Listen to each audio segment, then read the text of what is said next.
Hello everyone, I hope you are fine and doing well. स्वागत है आप लोगों का सिविल स्टेप के यूट्यूब चैनल पर।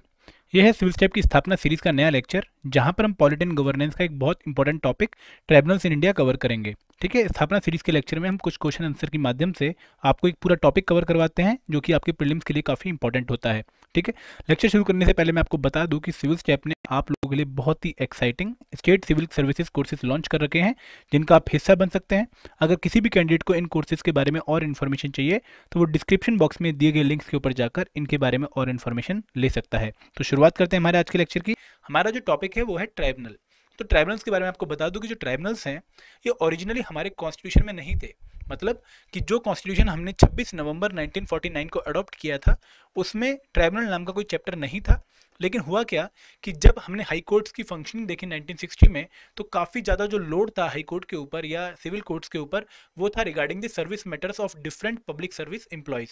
कि जो पब्लिक सर्वेंट्स थे उनकी सर्विस कंडीशन या रिक्रूटमेंट के रिगार्डिंग बहुत सारे जो डिस्प्यूट्स थे वो सारे high court and civil courts में जा रहे थे, जिनकी वजह से इनकी जो लोड थी high court and civil courts के ऊपर वो काफ़ी ज़्यादा बढ़ चुका था इन केसेस का। ठीक है, तो उसके बाद जो हमारी गवर्नमेंट थी उसने सोचा कि हमें एक ऐसी डिफरेंट बॉडी बनानी चाहिए जो कि क्वैसी जुडिशियल नेचर की हो और वो इन recruitment and service related matters को डील कर पाए। ठीक है, तो उस वजह से हमारे कॉन्स्टिट्यूशन में bye 42nd amendment act of 1976 एक नया पार्ट ऐड किया गया, जो पार्ट था ट्राइब्यूनल से रिलेटेड। ठीक है, ट्राइब्यूनल जो थे they are quasi judicial institution. मतलब क्या कि ये एक तरह के एडमिनिस्ट्रेटिव प्लस जुडिशियल टाइप के इंस्टीट्यूशन होने वाले थे, जिनमें कुछ मेंबर एडमिनिस्ट्रेटिव डोमेन के होने थे, कुछ मेंबर जुडिशियल डोमेन के होने थे, और जो मिलकर क्या काम करने वाले थे, जितने भी सर्विस मैटर रिलेटेड डिस्प्यूट थे उनको सॉल्व करने का काम करने वाले थे। तो इस वजह से जो हाई कोर्ट का लोड था या सिविल कोर्ट्स का जो लोड था वो काफ़ी कम हो जाने वाला था। ठीक है, तो 42nd अमेंडमेंट एक्ट ऑफ 1976 के थ्रू एक नया पार्ट 14A ऐड किया गया हमारे कॉन्स्टिट्यूशन में, जिसको नाम दिया गया ट्राइब्यूनल्स का। ठीक है, इस पर्टिकुलर पार्ट में दो आर्टिकल्स थे, एक था आर्टिकल 323A और दूसरा था आर्टिकल 323B। जो आर्टिकल 323A था ये था एडमिनिस्ट्रेटिव ट्राइब्यूनल से रिलेटेड वाला आर्टिकल। तो यहाँ पर उन ट्राइब्यूनल्स को बनाने की बात करी गई जो कि administrative matters, recruitment and service condition matter से रिलेट करेंगे। और आर्टिकल 323B में उन पर्टिकुलर ट्राइब्यूनल्स को बनाने की बात करी गई जो कि इनके अलावा जो बाकी मैटर्स हैं उनसे डील करने का काम करेंगे।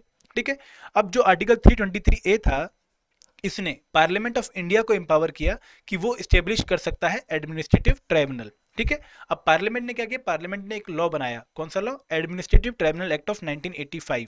ठीक है, इस लॉ के थ्रू पार्लियामेंट ने power they the central government को कि सेंट्रल गवर्नमेंट अगर चाहे तो वो एक सेंट्रल एडमिनिस्ट्रेटिव ट्राइब्यूनल को स्टेब्लिश कर सकता है, और अगर स्टेट्स रिक्वेस्ट करते हैं तो उन रिस्पेक्टिव स्टेट्स के लिए स्टेट एडमिनिस्ट्रेटिव ट्राइब्यूनल भी स्टेब्लिश कर सकता है। तो आर्टिकल 323A में पार्लियामेंट को पावर मिली थी for administration for the establishment of administrative tribunal, और पार्लियामेंट ने इन पावर को ट्रांसफर कर दिया टू सेंट्रल गवर्नमेंट कि सेंट्रल गवर्नमेंट अगर चाहे तो एक सेंट्रल एडमिनिस्ट्रेटिव ट्राइब्यूनल, और अगर स्टेट रिक्वेस्ट करे तो उन स्टेट्स के लिए स्टेट एडमिनिस्ट्रेटिव ट्राइब्यूनल्स को बना सकता है। ठीक है, इसके साथ साथ जो आर्टिकल 323B था, उस आर्टिकल के थ्रू पार्लियामेंट को भी और स्टेट लेजिस्लेचर को भी, याद रखिए यहाँ पर आर्टिकल 323 में ए में सिर्फ पार्लियामेंट को, लेकिन आर्टिकल 323B में total parliament as well as state legislature दोनों को पावर दी गई कि अगर वो चाहें तो किसी और मैटर के लिए, for example taxation, land reform, foreign exchange, उनके लिए ट्राइब्यूनल बना सकते हैं ताकि उनके रिलेटेड जितने भी डिस्प्यूट आए उनकी एडजुडिकेशन हो सके। ठीक है, तो article 323A and article 323B में एक बेसिक डिफरेंस क्या है कि यहाँ पर सिर्फ पार्लियामेंट को एम्पावर किया गया था आर्टिकल 323A में, और आर्टिकल 323B में पार्लियामेंट के साथ साथ स्टेट लेजिस्लेचर को भी एम्पावर किया गया है। क्लियर है? अब बात करते हैं सेंट्रल एडमिनिस्ट्रेटिव ट्राइब्यूनल की, जो कि एक बहुत इंपॉर्टेंट बॉडी है। जो सेंट्रल एडमिनिस्ट्रेटिव ट्राइब्यूनल है, इसको स्टेब्लिश किया गया by the administrative tribunal act of 1985। 1985 में ही इसको स्टेब्लिश किया गया। इसकी जो प्रिंसिपल बेंच है, जो इसकी मेन सीट है, वो है दिल्ली में। इसके अलावा जो इसकी 15 सीट्स हैं वो in the principal branches of different high court, और उसके साथ साथ दो ब्रांचेस की जयपुर और लखनऊ में है। तो टोटल इसकी 17 सब सीट्स हैं in different parts of the country. ठीक है, किस किस पर्टिकुलर कैटेगरी ऑफ डिस्प्यूट के ऊपर इसकी जुरिस्डिक्शन है? तो इसकी ओरिजिनल जुरिस्डिक्शन है regarding the service matter of public servants of all India services, central civil services, civil post under the centre, civilian employees of defence services. लेकिन यहाँ पर इनके अलावा अगर कोई भी और पब्लिक सर्विस मैटर है सेंट्रल गवर्नमेंट का, उनके रिगार्डिंग एडजुडिकेशन ये नहीं करेंगे। तो अगर मान लो हम पार्लियामेंट के स्टाफ की बात करें, अगर हम सुप्रीम कोर्ट के स्टाफ की बात करें, तो उनके अगर सर्विस मैटर के रिगार्डिंग कोई डिस्प्यूट है तो वो CAT के पास नहीं जाएगा। ठीक है। अब अगर बात करें सीएटी की कंपोजिशन की, तो सीएटी में आपको मैंने बताया कि मल्टी मेंबर बॉडी है। यहाँ पर आपको जुडिशियल ब्रांच के मेंबर भी देखने को मिलेंगे और एडमिनिस्ट्रेटिव ब्रांच के मेंबर भी देखने को मिलेंगे। एज सच इसमें जब स्टार्टिंग में 1985 में जब एक्ट बना था तो इसमें एक चेयरमैन, एक वाइस चेयरमैन और 60+ मेंबर थे। ठीक है। लेकिन इस पर्टिकुलर एक्ट में अमेंडमेंट हुई 2006 में, जहां पर इसकी जो वाइस चेयरमैन वाली पोस्ट है उसको हटा दिया गया। अब इसमें एक चेयरमैन और 65 मेंबर्स हैं। ठीक है। अब जो ये मेंबर हैं ये जुडिशियल बैकग्राउंड के भी हैं और एडमिनिस्ट्रेटिव बैकग्राउंड के भी हैं। इनको अपॉइंट करते हैं प्रेसिडेंट ऑफ इंडिया, लेकिन अपॉइंटमेंट इस तरीके से नहीं होती कि अपनी डिस्क्रिशन से वो इनको अपॉइंट कर दें। यहाँ पर प्रेसिडेंट साहब एक पूरा प्रोसेस फॉलो करते हैं। सबसे पहले क्या होता है कि एक हाई पावर्ड सिलेक्शन कमेटी होती है। इस हाई पावर्ड सिलेक्शन कमेटी को हेड कर रहे होते हैं सुप्रीम कोर्ट के जज, जिनको अपॉइंट किया होता है सुप्रीम कोर्ट के चीफ जस्टिस ने। तो उनके द्वारा हेडेड एक कमेटी कुछ नामों को रिकमेंड करती है, नॉमिनेट करती है। उस नामों को सिलेक्ट करवाया जाता है CGI plus appointment committee of cabinet के द्वारा, और उसके बाद प्रेसिडेंट साहब उन मेंबर्स को जिनको अपॉइंटमेंट कमेटी और सीजीआई आपके नॉमिनेट कर देते हैं उनको अपॉइंट किया जाता है as the member of CAT. Clear है। अब जो मेंबर अपॉइंट किए जाते हैं सीएटी में, उनकी जो टर्म है वो 5 ईयर या फिर 65 एज तक हो सकती है, और जो मेंबर है उनकी जो लिमिट है वो 62 ईयर एज की होगी। तो चेयरमैन पोस्ट होल्ड कर सकता है 5 साल या 65 उम्र तक, और जो आपके मेंबर हैं वो 5 साल या 62 की उम्र तक। ठीक है। एक खास बात सीएटी के बारे में आपको याद रखनी है कि ये हमारी कोई सीआरपीसी या आईपीसी की धारा फॉलो नहीं करता है। यहाँ पर principle of natural justice follow होता है। ठीक है। तो यहाँ पर 50 रुपए की नॉमिनल फीस देके आप बहुत ही लेस एक्सपेंसिव वे में अपने डिस्प्यूट्स को सॉल्व करवा सकते हैं। और सबसे खास बात क्या है कि आपको हाई कोर्ट के चक्कर लगाने नहीं पड़ते हैं। बट अगर मान लो आपको इशू आता है किसी सीएटी की जजमेंट पर, तो उस केस में आप अपील कर सकते हैं सीएटी के ऑर्डर के against in the concerned division bench of the high court. For example, अगर आपके केस में डिसीजन दिया है लखनऊ की बेंच ने ऑफ द सीएटी, तो उस बेंच के डिसीजन के अगेंस्ट आप अपील कर सकते हैं इन दी इलाहाबाद हाई कोर्ट, क्योंकि वो उस स्टेट की कंसर्न हाई कोर्ट है। ठीक है। अब ये जो डिसीजन था कि हाई कोर्ट में अपील कर सकते हैं आप against the decision of CAT, ये लिया गया in a very popular case of Chandra Kumar. ये केस है 1997 का, जहां पर सुप्रीम कोर्ट ने ये बोला कि पहले क्या होता था कि सुप्रीम कोर्ट में ही सिर्फ अपील कर सकते थे सीएटी में, हाई कोर्ट में आप नहीं जा सकते थे। तो उसके सुप्रीम कोर्ट ने बोला कि हाई कोर्ट के पास भी जुडिशियल रिव्यू की पावर है, और अगर आप हाई कोर्ट नहीं जाते हैं तो कहीं ना कहीं वो अनकॉन्स्टिट्यूशनल है। तो आपको हाई कोर्ट को भी पावर देनी चाहिए कि वो सीएटी के डिसीजन के अगेंस्ट जो अपील हैं उनको ले सकें। ठीक है। तो ये था सीएटी के बारे में। अब बात करते हैं स्टेट एडमिनिस्ट्रेटिव ट्रिब्यूनल के बारे में। जो स्टेट एडमिनिस्ट्रेटिव ट्रिब्यूनल हैं ये लगभग 9 स्टेट्स में हमें देखने को मिलते हैं, तो सारे स्टेट्स में नहीं है। इनके पास ओरिजिनल जुरिडिक्शन है regarding the recruitment and all service matter of state government employees, कि अगर मान लो किसी पर्टिकुलर स्टेट गवर्नमेंट में कोई ड्यूटी है, कोई इंप्लॉई है उसका, और उसके कोई पर्टिकुलर डिस्प्यूट है रिगार्डिंग रिक्रूटमेंट या सर्विस मैटर, तो वो कहाँ जाएगा, वो एसएटी में जा सकता है। अगर एसएटी नहीं है तो वो सीएटी में आएगा या फिर हाई कोर्ट में जाएगा। ठीक है। तो ये जो एसएटी है, इनके जो चेयरमैन है या मेंबर हैं वो अपॉइंट किए जाते हैं प्रेसिडेंट ऑफ इंडिया के द्वारा, but after consulting the governor of that particular state. For example, अगर हम कर्नाटक में एसएटी देखें तो कर्नाटक के एसएटी की जो चेयरमैन या मेंबर हैं उनको कौन अपॉइंट करेगा, प्रेसिडेंट ऑफ इंडिया। लेकिन किसकी रिकमेंडेशन के बाद, किसकी कंसल्टेशन के बाद, after consulting with the governor of the Karnataka state. इसी तरह अगर आपकी सेंट्रल गवर्नमेंट चाहे तो जॉइंट एडमिनिस्ट्रेटिव ट्राइब्यूनल भी बना सकती है। ये एक या एक से ज़्यादा स्टेट के लिए बनाए जाते हैं, 2 या 2 से ज़्यादा स्टेट्स के लिए, और यहाँ पर भी जो मेंबर हैं वो प्रेसिडेंट ऑफ इंडिया अपॉइंट करते हैं, but after consulting the governors of the concerned states. ठीक है। तो ये 2 बातें थी एसएटी एंड जीएटी के बारे में। अब कुछ क्वेश्चन देखते हैं। पहला क्वेश्चन क्या है कि appeals against the order of CAT tribunals can be made in, कि अगर आप अपील करना चाहते हैं सेंट्रल एडमिनिस्ट्रेटिव ट्राइब्यूनल के डिसीजन के अगेंस्ट तो आप कहाँ जाएंगे।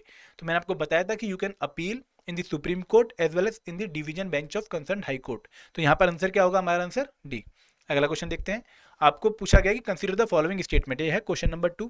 पहली स्टेटमेंट क्या है, the central administrative tribunal is a multi member body consisting of a chairman, vice chairman and 65 member. ठीक है। सेकंड क्या है, the appointment of member in CAT is made on the basis of recommendation of a high powered committee chaired by a sitting जज of high court. आपको बताना है कौन सी statement correct है।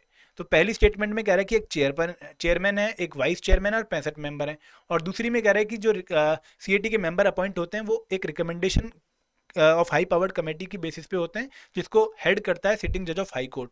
तो आपको पता है कि दोनों ही स्टेटमेंट गलत है, तो क्वेश्चन का आंसर क्या होगा, आंसर डी, क्योंकि यहाँ पर वाइस चेयरमैन नहीं है प्रेजेंट टाइम पर, और यहाँ पर आना चाहिए था सुप्रीम कोर्ट। ठीक है। तो क्रिटिकल पॉइंट्स को आपको हाईलाइट कर लेना है ताकि उन पॉइंट्स पर आप क्वेश्चन गलत ना करो। अगला क्वेश्चन देखते हैं। With reference to tribunal consider the following statement. आपको ट्राइब्यूनल के रिगार्डिंग दो स्टेटमेंट दी गई हैं, आपको बतानी है कौन सी इनकरेक्ट है। तो इनकरेक्ट को भी हाईलाइट कर लीजिए।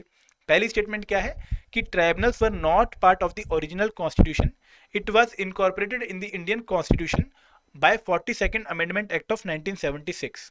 ठीक है।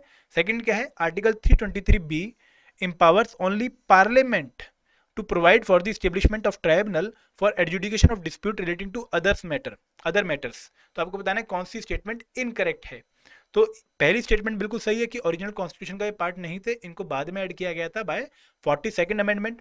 लेकिन सेकंड स्टेटमेंट गलत है, क्योंकि आर्टिकल 323B में हमने देखा कि यहाँ पर पार्लियामेंट के साथ साथ स्टेट लेजिस्लेचर को भी पावर मिल रखी है कि वो स्टेब्लिश कर सकता है ट्राइब्यूनल फॉर अदर मैटर्स। ठीक है। तो स्टेटमेंट इनकरेक्ट कौन सी है, सेकंड। तो आंसर का पार्ट क्या बनेगा, बी ओनली। ठीक है। क्वेश्चन नंबर 4 देखते हैं। Consider the following statement. Again दो स्टेटमेंट दे रखी हैं, आपको बताना है कौन सी स्टेटमेंट करेक्ट है।